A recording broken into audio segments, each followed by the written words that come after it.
You're listening to the Adventure Sports Podcast. We talk with adventurers from around the globe to give you the inspiration you need to get started in the outdoors or keep moving if you're already there. Hey friends, welcome to the show today. I have an amazing lady with us here, Anissa Buckley. And Anissa is an endurance athlete, an adventure traveler, and many other things. A varied and exciting resume for adventure, without a doubt. But what she is currently up to is super cool.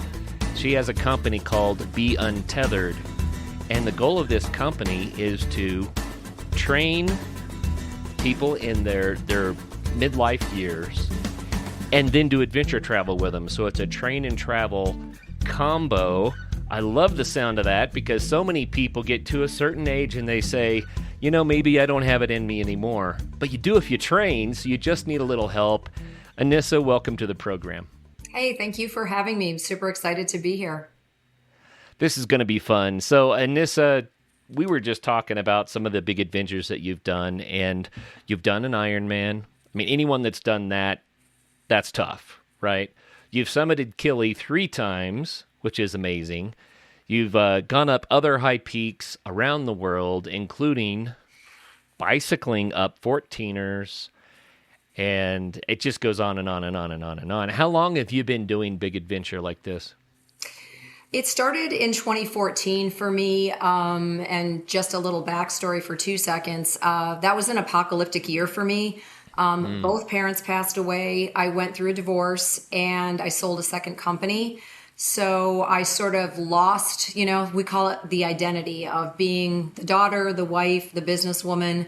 And so I was kind of free of obligations for a bit and decided to really change my life and undertake some serious extreme training. And so I took off for South Africa and began training for my very first Ironman at that point. Wow. So, yeah. I have interviewed a lot of people who it seems like their adventure resume kind of got triggered by big life changes. And I think there's a lot to that. And I would say for anyone out there, if you're going through the stuff, we all do. That's what life is. But when you get to that point, consider a big adventure of some sort and getting active, because I think that's one of the best ways to weather the storms. How was it for you? What did it do for you? Well, it's funny you say that. There's a concept called endurance therapy, and it is what it sounds like. It's basically like you can't be grieving and depressed when you're literally pedaling 3 hours up a hill on a bike, because your mind is focused on staying upright on that bike the whole way up the hill. Right. So I sort of believe in that to some degree, not to say I wanted to bypass the grieving. I did not want to do that. But the point was trying to sort of process it through a lot of movement for me. I think it worked really well, sort of in that vein of staying, we'll call it productive or positive, and continuing forward toward maybe different types of goals. And also within that, not to get too existential here, but, kind of understanding that life is short. When you lose people close to you, sort of back to back, like my parents passed away 8 months apart, and I'd been very close to both of them. All of a sudden, it was sort of like, wait a minute, this is going to happen to me too. Which before that, you sort of, I don't know if you're in denial or what happens, you're just too immature, too young, whatever, you think I'm going to live forever. It really hit me that, okay, I'm 40, at the time I was 46, turning 47. And it was like, okay, I need to figure out what I want to do, because I've been a workaholic. I'd started and sold 2 companies. I'd worked for Procter & Gamble, Sprint, Reebok, a bunch of companies before that. And it just sort of hit me like, life is not just sitting behind a computer every single day. So, so it really was a huge positive for me. And I agree with you. If somebody's going through something like that, it's a great option, and it's a huge life changer for a lot of people. Yeah. So, Anissa, many, many, many years ago, I had a girlfriend, and we broke up. And a buddy of mine said, hey, let's go skydiving. And it was my very first time to go skydiving, but I was in such an emotional turmoil, not understanding the breakup or what was supposed to happen next. And I jumped out of the airplane, tandem dive, jumped out of the airplane with a guide, landed, and there were no more emotional turmoils. They're all gone immediately. And I thought, okay, I get it. That's not really necessarily a healthy way to process everything. But if you just need to get rid of some emotion, oh my word, it works. But like you were talking about things like biking up a mountain on a bicycle, and it's a longer term, focus for overcoming difficult things. But there's more than that. That's one of the few places in life where it's quiet enough. So I recommend to people use healthy adventure sports to be healthy in all ways, including, the space between our ears and our hearts and all that sort of thing. But I wouldn't recommend using it for avoidance. I think that's a great point.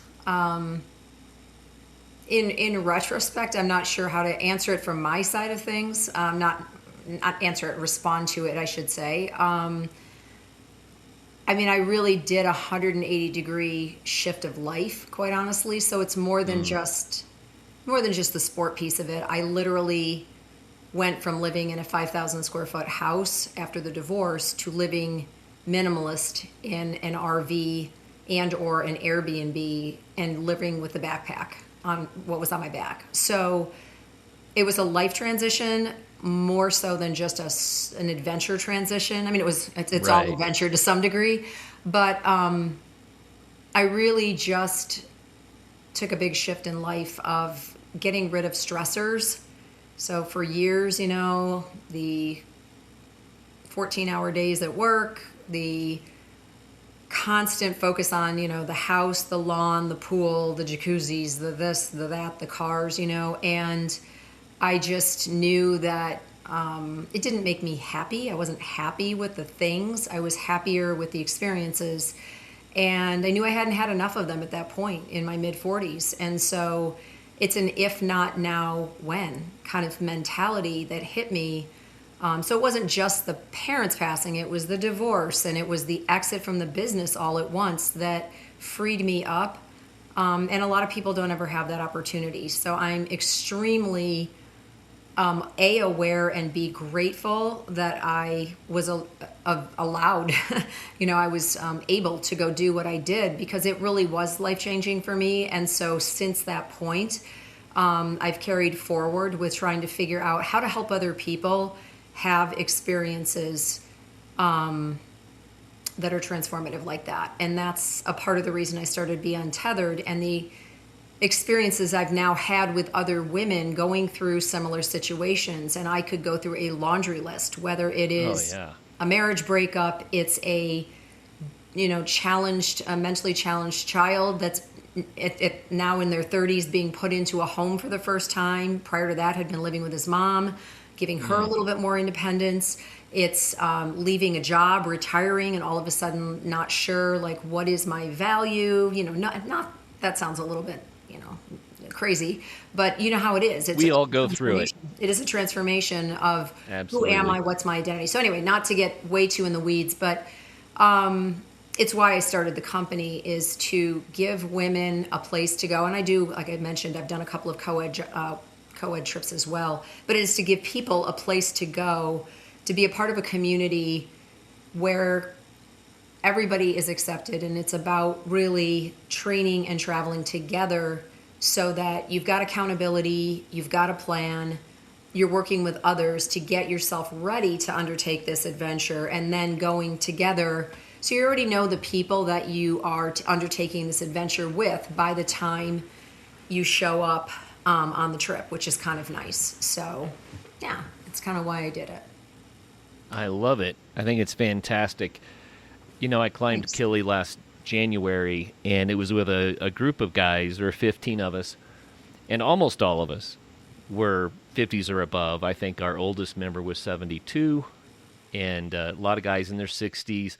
The thing is, we decided we were going to do this thing and everyone started trying to be more active, but no one knew exactly what to do to get ready. Yeah. So we all started getting out more, trying to climb a little bit, this, that, or the other. I had a foot injury that I was trying to overcome, so I started going to physical therapy. But there was a gap there, and the gap was we really didn't know how to prepare. Yeah.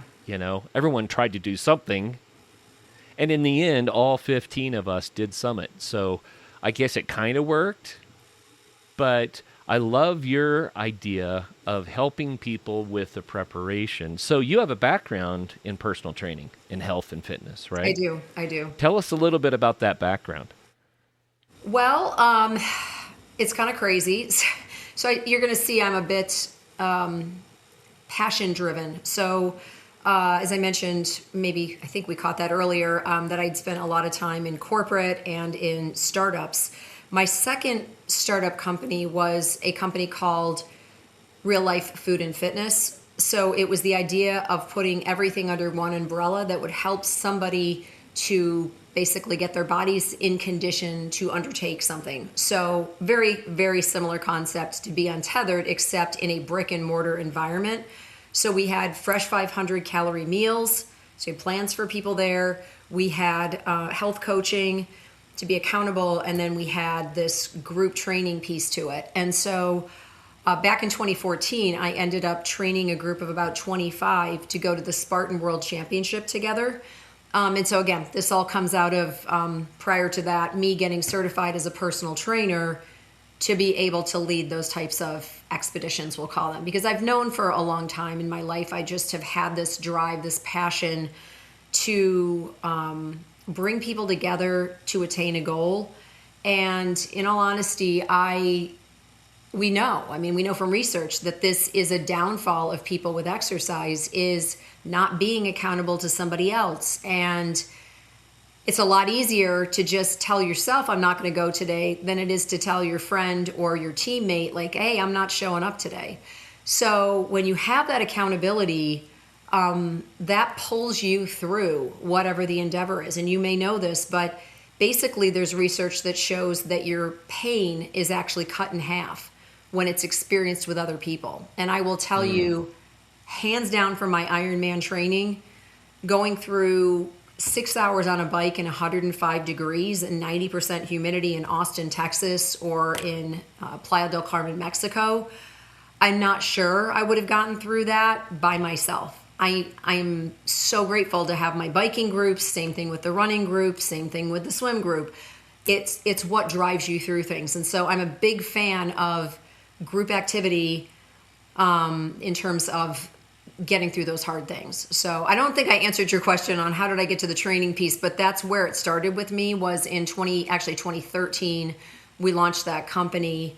And then ended up selling it a year and a half later. But it's what started me down that path of knowing that I respond better when I'm in groups for training. And obviously there's science that shows that other people respond better as well. So. Wow. So your first Ironman, was that 2015-ish? 2016. I did. 2016. In Maryland, yes. Okay. How much training was required for you to get to the point where you can do an Ironman? I mean, it's a big deal. And some people start in one place, some people start in another. But was it a huge undertaking, or a matter of, no, I've just got to do more? So for me, remember my parents, the whole sort of life transition in 2014. I had all the time in the world to train, and that's really what I did for a couple of years. But to back up on that, I was a swimmer in college. So I had a swim background.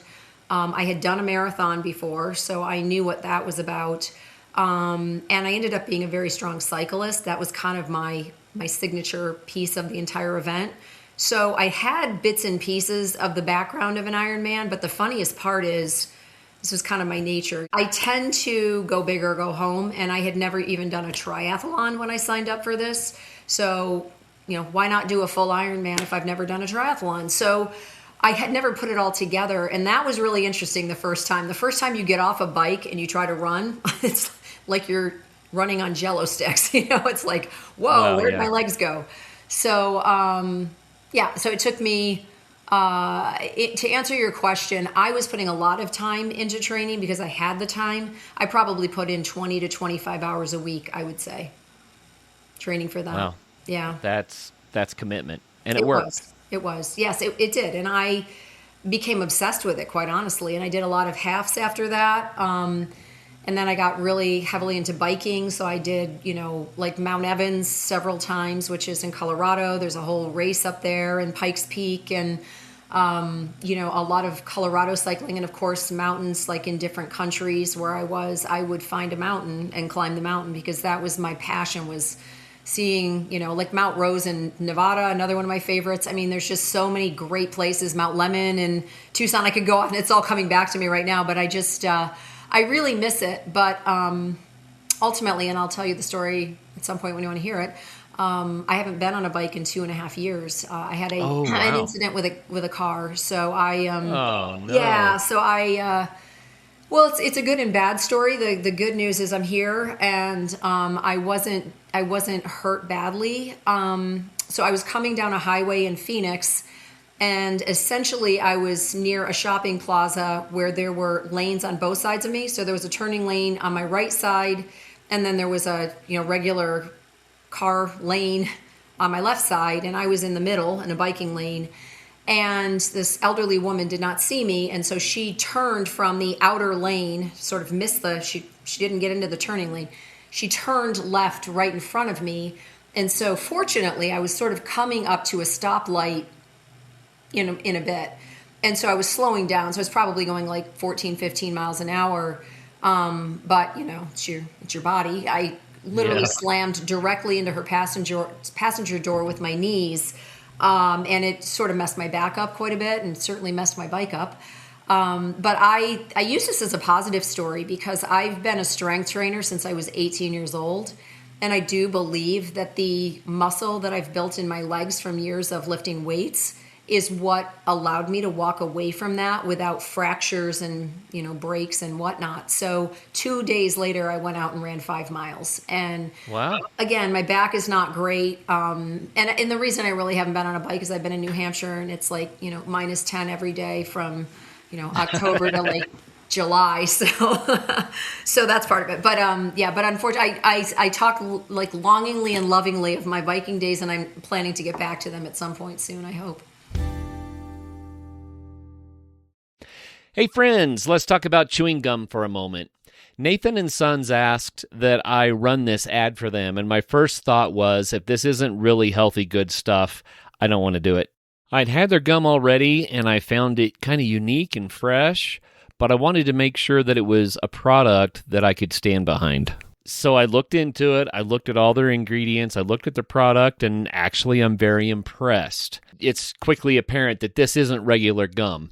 This is remineralizing gum. That's a mouthful.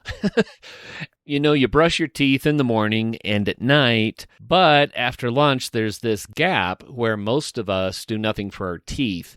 Underbrush is made for that moment. You chew it for 5 or 10 minutes, then spit it out and move on. Or, of course, you can keep chewing it. I mean, it's good gum.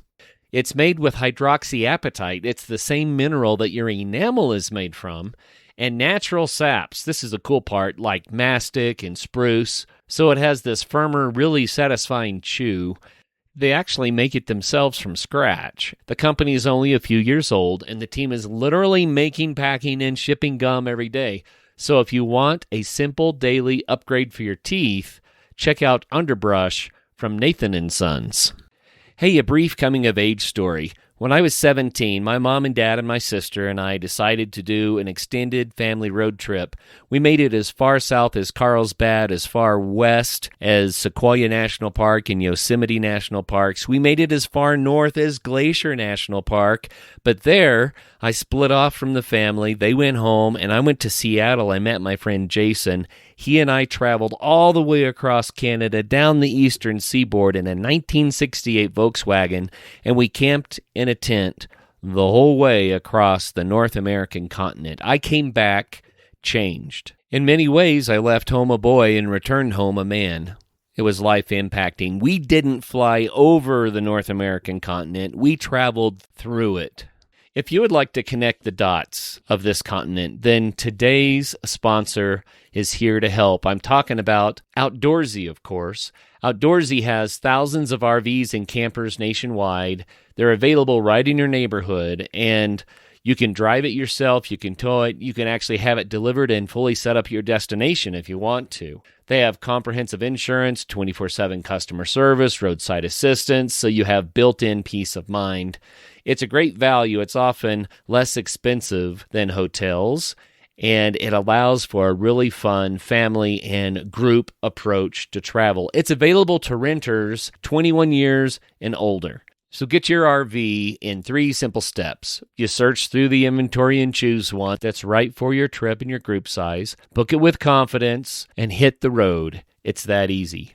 This summer is massive. Think about this. The big international soccer tournament coming to North America. America's 250th anniversary with celebrations across the country. The 100th anniversary of Route 66. It's one of the most iconic road trip routes ever, and I have traveled much of that. It's really cool. An RV isn't just transportation, it's how you can stay closer to the action. Think for a moment about family reunions in RVs.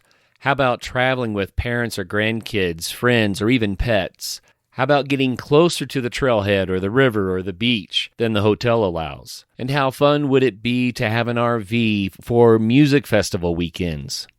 And you can save money by using the code ASP when you book your RV. Right now, my listeners can have all the service fees removed from their booking in 2026 with the code ASP at outdoorsy.com. That's OUTDOORSY.com, and use the code ASP at checkout to remove those service fees. Why not take the time to actually see this amazing nation we live in and let outdoorsy.com make it easier for you? Well, I am a big supporter of road biking, but I have to say, I did quite a bit of research to try to sort out how dangerous adventure sports really were. And mountain biking is so much safer. It does not feel safer, but it is so much safer. And then I would argue it's even better for your body. And the reason is because if you're doing a cross-country mountain bike, you're really doing intervals. And so instead of doing the long endurance ride, which I love, you're going up and down and up and down and up and down. And I think that style of training can be beneficial. I'll just say it that way. I wholeheartedly agree with the idea of interval training. Matter of fact, for women especially, I hate to say it, but it's a way to stimulate metabolism and, kickstart something called GLUT4, which is a replacement for estrogen. So it's a very good thing, and I'm a big fan of high intensity interval training. I have not really mountain biked a whole lot since I was super young, like in my 20s. So it might be might be a next sport for me. So well, you have a lot of mountain biking where you are. Yeah, yes, I do. I know that. I'm aware of that. I just haven't, I've been hiking a lot. I have, so actually in 2 weeks, I'm doing a guided trip across the Grand Canyon. I do the rim to rim trips with people. Nice. So I have been just hiking, trying to get myself in shape for that. So I haven't been on a bike. I haven't been thinking about biking yet, but I will hopefully come back and start thinking about that in the summertime. So your focus is on getting middle-aged people fit enough to do the thing, whatever it is. And the reason I asked how much work it was to get ready for the triathlon, I mean, that's a really big thing. That's huge. It is a big thing, but yeah, it's that's a really big thing. But the question I have is, if someone wanted to do one of your adventure trips, let's use the rim to rim just because that's a great example. Yep. How long do they have to train, and what condition do they need to consider before they start the training for the rim to rim? Rim to rim is what I would call a category 3. So I sort of have 3 levels of trips in my new world, I'll say, because we are basically rebranding and reworking the whole plan. But essentially, like the Camino would be kind of a level 1 where it's more steady walking, not a lot of elevation, no altitude impact. Level 2 is like a W trek in Patagonia where it's not altitude driven, but there is a fair amount of elevation and there's, day-to-day endurance required. And then rim to rim is essentially a marathon with elevation in a day. It's a lot. So anybody who comes into any of my trips, we have a consultation before they come on board, and an understanding of what level they're at today. So I would not, basically allows the wrong word, but I would highly discourage anybody coming in 4 months out who isn't already able to, comfortably walk 6 to 8 miles at a fairly fast clip, like a 15, 16, 17-minute mile, is doing some level of strength training already, has done endurance events before. That's usually a great indicator. Like I've had people who've, certainly done Ironman, just come in, no problem. People who've done long endurance treks, day in, day out for days on end, come in and be able to prepare for it. It's really kind of understanding the experience level of somebody coming in the door, and it's almost on a case-by-case basis to some degree. So, it's a hard question to answer, but I definitely, I wouldn't say it's not couched to rim in like No. 3 months kind of thing. That would be a lot because, as like you don't want to get people injured. You want to have some level of, stability in the ankles and the quads and the glutes and the hips, that they've been through something similar or they've been training for things and there is strength there and, flexibility in terms of the tendons and the ligaments, because it's a lot. 25 miles in a day, 7 miles down. I mean, that's the hardest part. It's not even coming up the other side. It's the down. It's the downhill. The downhill's hard, and then the heat, of course, can be challenging depending on what you're used to. So, Well, mountaineering is the opposite. You get to climb first and descend second, and I would rather reverse it. I think going down into the canyon is fantastic because climbing up feels good, even though it's tiresome. It doesn't hurt the joints. Boy, going down can be so rough. agree. Totally agree That with can you. be killer. And that's, especially at this age, that is the biggest concern for people is knee problems, ankle problems. That first 7 miles is truly like the biggest indicator of how the day is going to go. So, And you're going, I guess, about 5,000 feet down in 7 miles. Is that right? about that. Yep. So that's pretty steep. It is. It is. I Yeah, mean, the good that's news pretty is steep. it's mostly like dirt trail. There's not a ton of boulder to boulder. So it's not Okay. too bad. But again, it's just, how it is. The descents are they're my least favorite part of anything I ever do. So it's always a struggle to kind of, you want to run, but you can't. So you're sort of like, can we just get this over? I want to get to the Right. bottom. But Well, I have to say, on Kili, I used trekking poles to go down for the very first time. And I was glad Kilimanjaro because it is is a very hard descent. steep. That is a and super, long. It's a horrible descent. I mean, Yeah. if you have knee problems, I don't even know how you get down that thing, because I had a woman, this is an interesting story. Last March, I took a group and I had a woman day 2 of I think it was a 6-day summit. Day 2, she slipped and twisted her ankle. Oh, no. And it blew up like a grapefruit, and we were all like, you need to go back, let me get you back. I do not advise going forward. She's like, I'm going to do this. And I kept saying, are you sure you really want to do this? And her feedback to me was, I doubt I'm going to make it back to Africa, and I really want to do this. And so basically every day we did our best to put lidocaine on it, to wrap it, to ice it to the best of our ability on Kilimanjaro. Right. Not exactly an ice machine around the corner. But in any event, long story short, she actually summited Kilimanjaro and then couldn't do the descent. And so we ended up having, this is crazy, but we had porters actually piggyback her down the mountain. And then we had to medevac her to the hospital in Moshi at the base of the mountain, and she ended up having surgery in Moshi, and basically she had, and I'm not going to remember the name.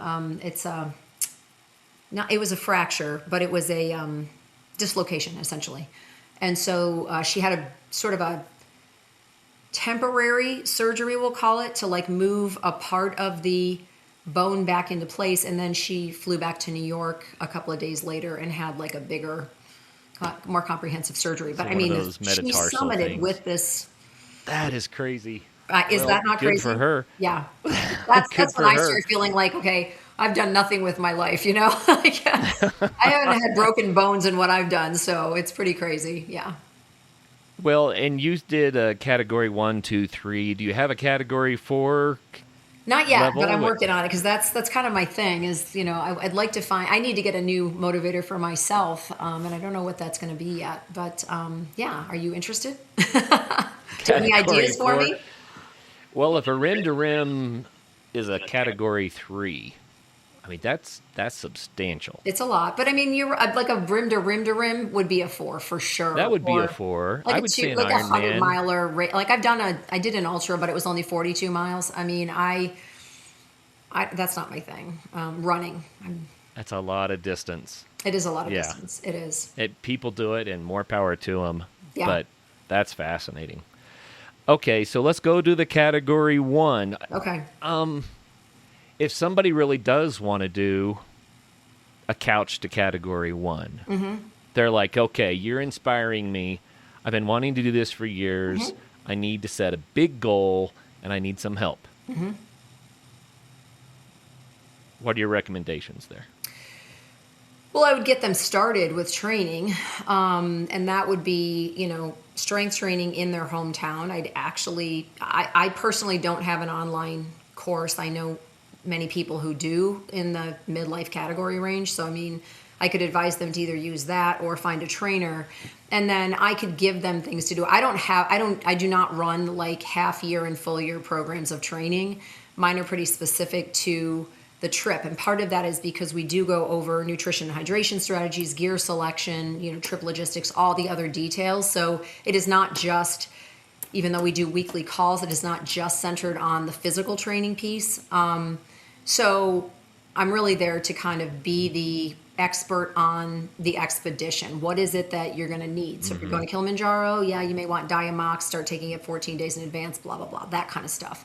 So I would start that person, and I could very easily give them a program to get them, you know, sort of to help them build up endurance in terms of walking, hiking, you know, getting some elevation in what they're doing. For Camino, depends on the trek that you're doing, but you're usually not doing any more than 10 to 12 miles a day. So you just really start building endurance in that person and physical strength, especially in lower body and core. So I would get them working on some things. Like we do a lot of step ups, a lot of lunges, a lot of, you know, I'm trying to think out loud. What do we do? Reverse lunges, walking lunges, you know, depending on the person, we could do squats, deadlifts. And then obviously I'm also a big fan of upper body push-ups, pull-ups, you know, core exercises, planks, things to, you know, build that overall resilience and strength in your body. So I would start that person at least 6 months out. And again, it all comes back to what other issues they may have going on. Are there medical conditions? Are there injuries? I mean, you have to work around all of that. And so, depending on the person as to whether they needed even more than 6 months. But generally, the biggest challenge with a lot of these sort of day-to-days or hut-to-hut type of situations is just the endurance capability of day to day to day, because as you probably know, you're coming in sometimes late at night, about dinner time. You still have to shower. You have to unpack, you know, lay out your sleeping bags or whatnot, get yourself ready for the next day. And you don't get a lot of real downtime and rest. And then the next morning you're at it at, you know, 6, 7 o'clock. So it's really just sort of, you know, the fatigue of day to day. And that's a lot of what I do with training, is making sure if you have a long day on Saturday, you're also doing something on Sunday to start understanding what that fatigue is going to feel like.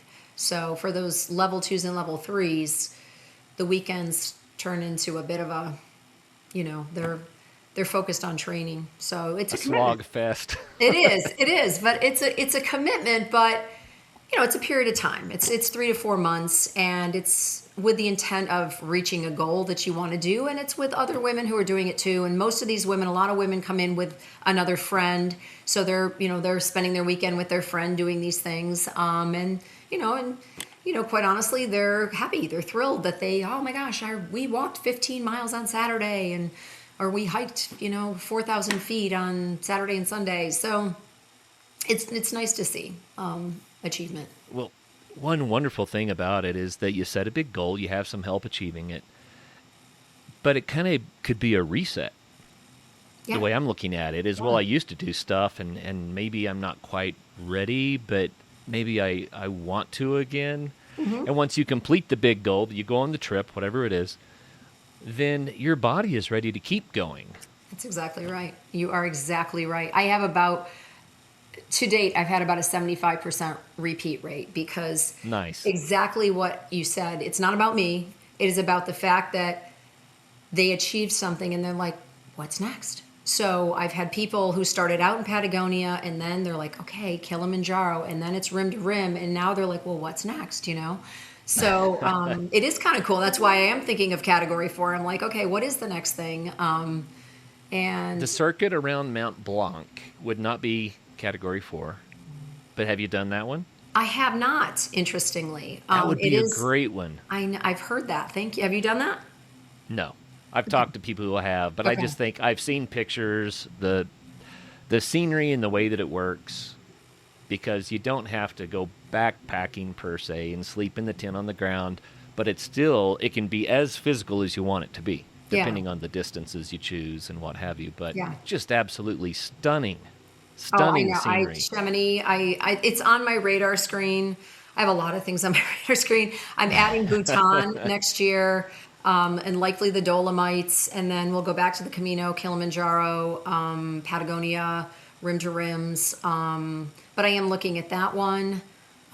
Turkey, the Lycian Way is on my radar. Morocco has always been there with the Atlas Mountains. I mean, some of these are places I've been, like the Canary Islands. I don't know if I would do that. That's more of a cycling trip, but there's some cool hikes there. Yeah, I mean, and then there's a lot in the U.S., of course, right? I mean, Mount Whitney, Mount Rainier, Glacier. There's just it's like, unfortunately, there's too many amazing places to go, and there's not enough time. But Absolutely. I've said to many people, just Colorado alone, a lifetime is not enough. that's right. It's absolutely not enough. You'll never see it all. You're right. But what fun is it to try?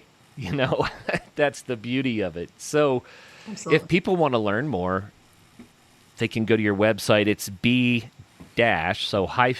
untethered.com. Yes. And can they just sign up for a trip? How does this work? Yeah, I mean, you would just indicate that you want to register. That'll trigger me, and then I'll basically reach out to have a conversation, because I really, I just want to make sure that people know what they're getting into. It's always, especially when people sign up for things like, oh, I want to go do a rim to rim. Like, wait a minute. Okay, let's make sure that you understand this is not a 2 or 3 day trip. We do not camp at the bottom. This is over, across, and up in one day. It's a lot. It's not for everybody. But yeah, I mean, we basically, if they come to the site, they can either put a contact us out there just to talk with me about the trip offerings, or see an individual trip and then click on the link and, sign up or ask for more information, which will trigger me. So, or somebody with me. I have a couple people who help me. But as I mentioned, we're just relaunching that website, and I've got a couple trips that'll be added in the next 2 weeks. So Nice. Bhutan is being added, Kilimanjaro is being added, and Camino is being added. We just don't have the pages up yet. So if anybody wants details, I've got all the dates and costs and everything, and start times for training. I just don't have them up yet, so I'm a little late. Well, Anissa, why do this kind of stuff? What is your Seriously? why? You have to ask yeah. that. Why for me is just, it's my thrill. I mean, honestly, it's not work for me. It's complete enjoyment. As I mentioned, it's selfish in a way. I love to go out and undertake adventures with other people. And so it's my way of getting other people to come along and have fun with me.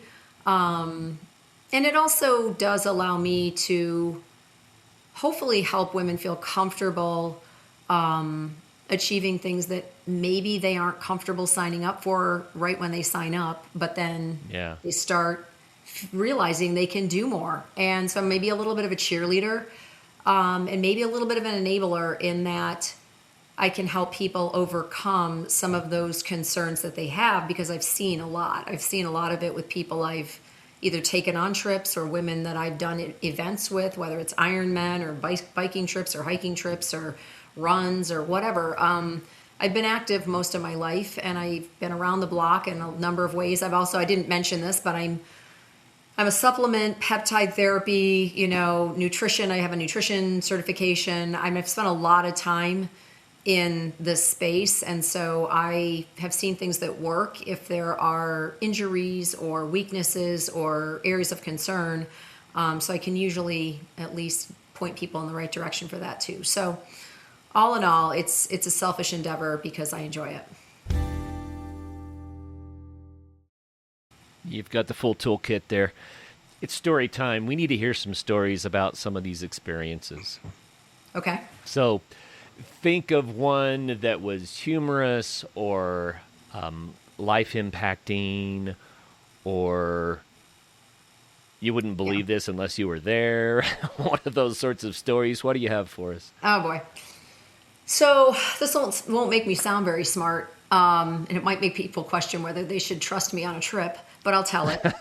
I was by myself, so that's the good news. I did not have a trip going. It was all me. I went to the Himalayas and was going to do the Annapurna circuit, which is about 150 miles, depending on what you read. Sometimes it's 140, sometimes it's 160.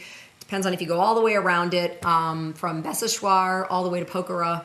Anyway, long story short, I was over there in 2022, and it was right after Hillary Nelson, if you remember, an Olympic skier, was killed in an avalanche. She was killed one mountain over from where I was. And so I started this climb, which was going to take me about 9 days to get up and over about 18,000 feet. And I started it with 2 other people. And one of them had had knee surgery 3 weeks prior. And I was like, do not come, wow. right? Do not come. But he came anyway. And then the other one was a woman who had never done anything like this. And she brought her 14-year-old son. Again, not a great idea when you're going to high altitude. So long story short, they both bailed on me on day 2. So I continued on by myself. And along the way, I lost a lot of things. My brain, apparently, but I lost a glove. So I had one glove. Uh-oh. By the way, I should probably say I had done this before 2 times already. So I knew what I was getting into.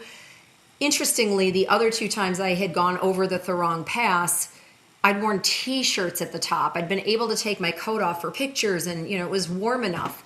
This particular trip was very different. And so the lesson behind this is that, the mountains always win, and Mother Nature is not somebody to mess with. So anyway, let me finish the story. So I went on my way by myself, and I'll fast forward. There's a bunch of humorous points to this. So I essentially got to the night before summit, so high camp. So I'm there at high camp, and I have an allergic reaction to onion. And in the Himalayas, each of the tea houses that you stay in have the same menu, and I've been eating it for years. So I'm like, oh, this will be great. I'll just have the lo mein. Well, I think the chef that night thought he was doing something extra special, like nice, to add flavor. So he put onion in the lo mein, which, if you know anything about being in high camps on these mountains, and you do because you've done Kilimanjaro, you understand what this is about. Going to the bathroom, especially as a female, in the middle of the night is an entire undertaking, because you got to get out of your sleeping bag, you got to put your shoes on, you got to put your coat on, you got to get your headlamp on, you got to find your baby wipes if you have them, or toilet paper or whatever. You get yourself out the minus 10 degree Arctic door over to the outhouse with your headlamp on. Then you have to figure out where you're squatting, what you're doing, all of that, right? Well, I ended up doing that 5 times between 11 p.m. and 3:30 a.m. So very little sleep. No. So the next day, I had agreed to start the summit climb early. I am crazy. People do not like me for this reason, but I typically start later. And I know when I do Everest, I know this isn't going to fly. But other mountains that I've done, I've been able to start later, like 5 a.m., so I've only got an hour or so before the sun starts to come up. And as you know, the sun is so intense when you're at that elevation that it actually warms you up. And I have a real problem. I have Raynaud's disease in my hands. I've got a problem with thermoregulation. It's gotten worse after menopause. So I start climbing this day and I get stuck behind an Asian travel group, which never happens. In my world, I'm usually like, I keep myself moving very fast to be able to keep my heart rate up. So I ended up behind them with no glove, no poles, because I've never been a pole hiker, which is insane. I know. And I had also, ready for this one, you will not even believe this, I didn't even have spikes on. I had nothing. I had no reason being up there. I was dressed like I was going to a gym. It was insane. Even now, I think back, what was I thinking? So I'm climbing this thing in the ice. I get to the top after 2.5 maybe hours. It is freezing and I feel my heart. I've never had this. My heart was shivering. It was like quaking. And I didn't even know what that meant at the time. So interestingly, at the top of Thorong Pass, there is this stone cave and there's actually someone in there serving tea. I don't even know how. I don't know where they get the water. I'm like, where's this guy come from? So anyway, so I go in there. I literally am like not functioning. I'm so cold. I can't explain. Like I was dangerously cold. I knew that. Yeah. And after I came down, which there's a story behind that. After I came down and I researched this, because I'm actually writing a book that's coming out later this year about some of this stuff. I learned that I was, basically probably my body temperature had summited below 95 degrees. And that's when you're into arrhythmias and things. So long story short, gave me tea. Another gentleman actually offered me his coat. I mean, this is how bad I must have looked. So I took it for like a minute. I got the tea and I knew like I have got to get off this mountain. So I started the descent, which it's 5,000 feet down, took forever. Again, no spikes, no poles, no nothing, right? Wiped out about 1 million times. I finally get to the first pass and I still had a couple miles to go to get to a town called Mukdana. And in Mukdana, I was hoping to grab a bus, and I didn't get into all the details with you, but I had to basically get from Mukdana to a town called Johnson. And in Johnson, there's an airport that flies you back to Kathmandu because I had to get back to the U.S. for something. I can't remember what. And so I was going to fly out of Johnson. And Johnson is like population 5, right? Like there's nobody there. You're like, right. And the airport is on a regular like dirt road. It's bizarre. But anyway, so I knew I needed to get to Johnson. Johnson was 13 miles from Mukdana, and it's already like 3 o'clock in the afternoon, 4 o'clock in the afternoon. So by this point, I knew I was in trouble. I'm like, oh my God, what am I going to do? So, I'm typical American, like, oh, there must be like a bus schedule here somewhere. You're in the Himalayas. Like, no. So I literally end up going to this, what they did call a bus depot, which was essentially this tiny little adobe house with like bars on it. The last bus was just leaving and it was packed. There was no room. So I'm like, okay, my options now are to basically walk across a salt flat in the middle of the night by myself, or miss my flight, right? So I'm sitting there and it's already been a traumatic day, right? I thought I was going to die at the top of the mountain. I fell. I've got bruises all over me. I'm a disaster. These 3 Israeli men drive up in a car and they literally looked at me and they're like, you look like you're in trouble. Like what's going on? Basically, it started talking to me and it ended up that they offered me a ride they were going to Johnson. And so my decision point at that point was get in a car with 3 guys I don't know from another country, never to be seen again kind of thing, walk across the salt flats by myself in pitch black for 13 miles, which will take me forever, or miss my flight. So ultimately I got in the car, went the 13 miles, and obviously everything was fantastic. I'm still here, and I ended up having dinner with one of the guys that night, just a nice guy, and flew out the next morning, and that was my story. But I've got too many of those stories because I make decisions when I'm by myself for speed, for efficiency, and I've learned, I should say, that does not fly, right? Because sooner or later you will get stuck because nature always throws curveballs, and that was one of my curveballs in my life. So anyway, I don't know the number of stories I have about, I got back to the car at 2 a.m. Oh yeah. Right, because of those nature wins. Yes. Nature always wins. Nature wins. Yes. So well, that's so much fun. So you've had a very adventurous life. And I have to say, Anissa, it's when we make those sorts of decisions when no one else is involved that we learn the things that we need to learn so that we don't make these decisions when, when other people are with us. Yeah. Yeah, when it really, really matters. Yeah. Yeah. Anyway, I love that kind of story. Such a fun thing. Good learning. Were you always adventurous like this? Kind of, yeah. I knew after graduating college, I took off for California and then ended up in Hawaii for 3 years with Procter & Gamble, ironically, so not just a random. But I moved, I think, something like every 2 years until I was 36, mostly for work. And then at 37, I started my first company, which settled me down for a couple of years in terms of focus, but I was all over the country and able to do more international travel. And so I started getting the bug at about probably in my mid-30s. And then, as I mentioned, when my parents passed away at 46, then I went full bore. So it's been about 12 years that I've been everything from living out of RVs to living in $10 Airbnbs in Tanzania that exploded with sewage explosions to biking the coast of Africa to, just... but it's not, as you know, there's a big world out there and there's a lot of it I still haven't seen and there's a lot of things I'd still love to undertake. So I think it's not over yet, new decade, new plans. I love it. And I also love it that you are doing it at an age when a lot of people stop doing. And it sounds to me like you're just getting going.